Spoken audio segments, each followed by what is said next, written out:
Crystal. So yeah, let's see what you have here. So the first thing I check is to make sure that it's the right size. So I just go to image size and I look. Looks great, 8 by 10 at 300. And then I zoom in to look at the masks and to look at the quality of the images. Now this is a little rough here, but I would really suggest replacing this image. You can see how pixelated it is. You can't really even see it. It's really out of focus too. I would suggest using something like from this angle too, that you could kind of, you can see some of the sides of it. Let's see what else. Something that has some depth to it. I don't know. That's ugly. So yeah, something that has like something that that since you're already kind of going for showing this side, you kind of want to keep it consistent with showing, part of this. So, and also it's really pixelated, so it'd be really better to find, another keyboard. So let me look at your masks here. Yeah, you've got some cleanup to do in here, pretty rough. So yeah, these need to be cleaned up. It's not a huge point deduction this week, but it is in the future weeks. This will be though, because it's low. Part of the rubric is that you have the right quality images. No, that's really funny. Let's look at this. So this too, I'm not sure. Oh, I see. You probably didn't. Where is it?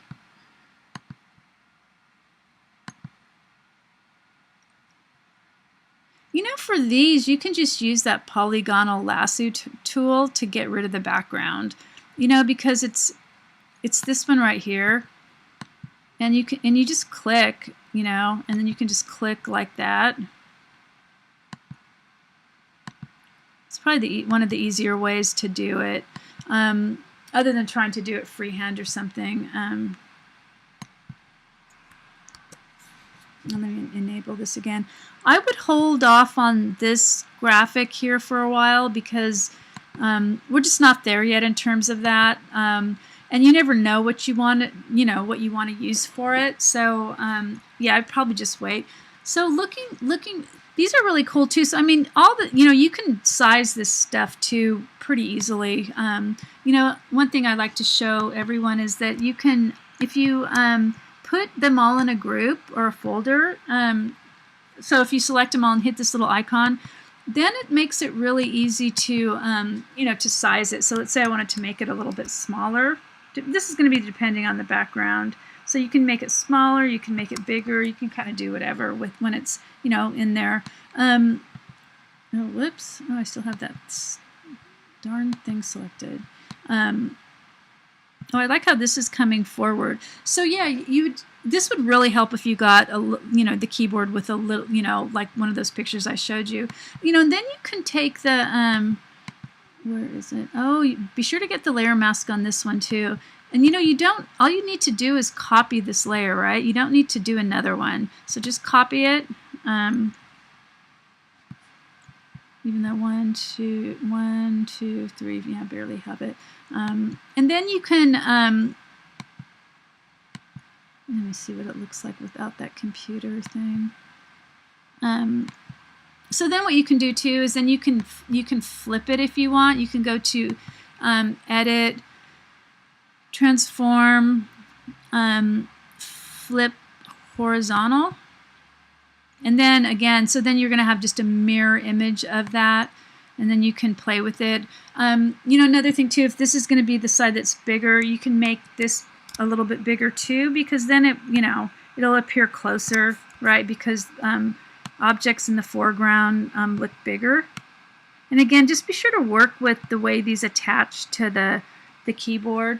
I really like the color here though. I think you're doing a really good job. I just think just some cleaning up some stuff, and moving around stuff and so on, and getting a better image.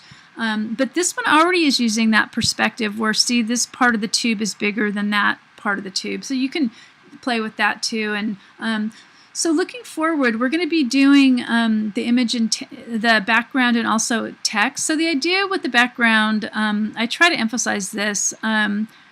be sure to choose a background that has enough negative space that allows your text and your caricature to stand out.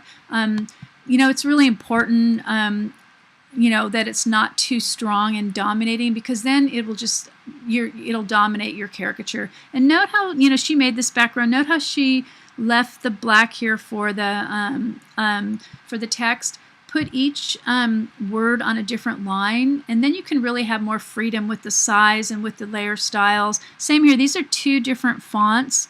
Each word is on a different line, so again, you can just do more with it. You just have more, you just have more freedom to move it around and stuff like that. Another thing to think of is dafont.com. There's just tons of all these fonts, and they're free, so you might want to, yours is that computer one. If you look at these Techno ones, just make sure you get one that's readable. That's not legible at all. But again, there's, 32 pages of these. You can also look at the LCD ones. There's a ton of these. Again, focus on legibility, not just on the way they look, because that's kind of cool. That's kind of cool too. Because aesthetics comes after readability. There's no point in having text if it's not readable.